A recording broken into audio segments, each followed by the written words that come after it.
Let's go to Mike Davis, president of the Article 3 Project, and Brett Tolman, former U.S. attorney and Right on Crime executive director. All right, Mike, you've been banging this drum on these Presidential Records Act for, I don't know, a year.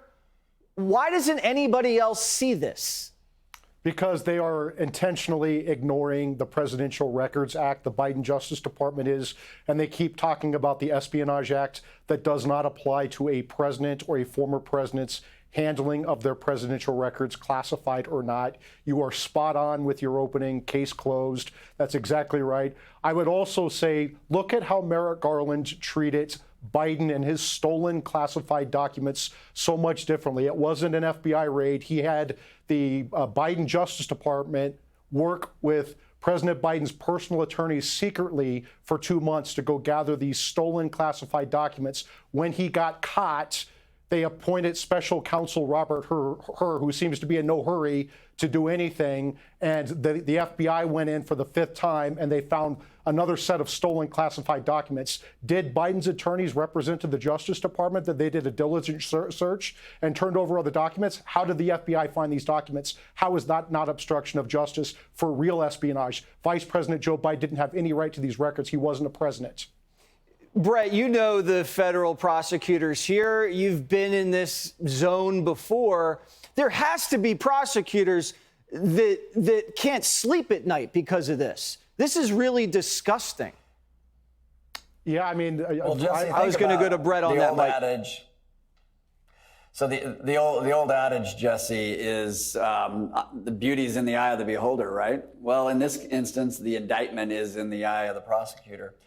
And what we have is a prosecutor that facilitated the conclusion he already reached. Imagine it's this easy, Jesse. This is how you would do it. You would interview several people that were surrounding the house or were in the garage and saw the Corvette and the documents, who were at his foundation and saw the documents, who were in Rehoboth and saw the other documents. You'd interview them and ask them whether they moved the documents. As soon as you got that information, you knew you had a conspiracy. Once you have the conspiracy, you'd see how they didn't come forward with the information soon enough. So then you'd charge obstruction.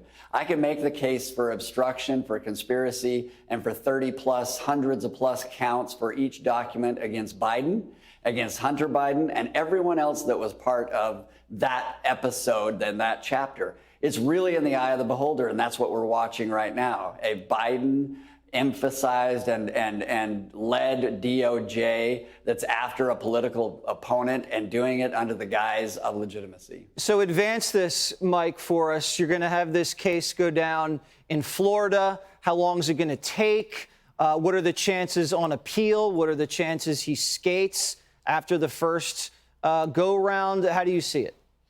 Well, I mean, if Judge Cannon is a very fair judge, the Democrats will attack her. They'll say that she's a Trump appointee. She got substantial Democrat support during her confirmation, so that blows their argument right out of the water. The government gets to control the prosecution. I hope that the Trump legal team moves for a dismissal of the indictment on the sufficiency of the legal arguments. I don't know if they're going to be able to get it kicked early. It might have to go all the way through the process, the conviction, the appeal to the 11th Circuit, and maybe even to the Supreme Court. But I imagine that the Supreme Court would reverse this conviction because the Presidential Records Act clearly controls here. Jack Smith knows about getting reversed by the Supreme Court. He got reversed 8-0 when he tried to take out the last Republican presidential candidate, Bob McDonnell, in Virginia. All right, Brett, I'll give you the last word real quick.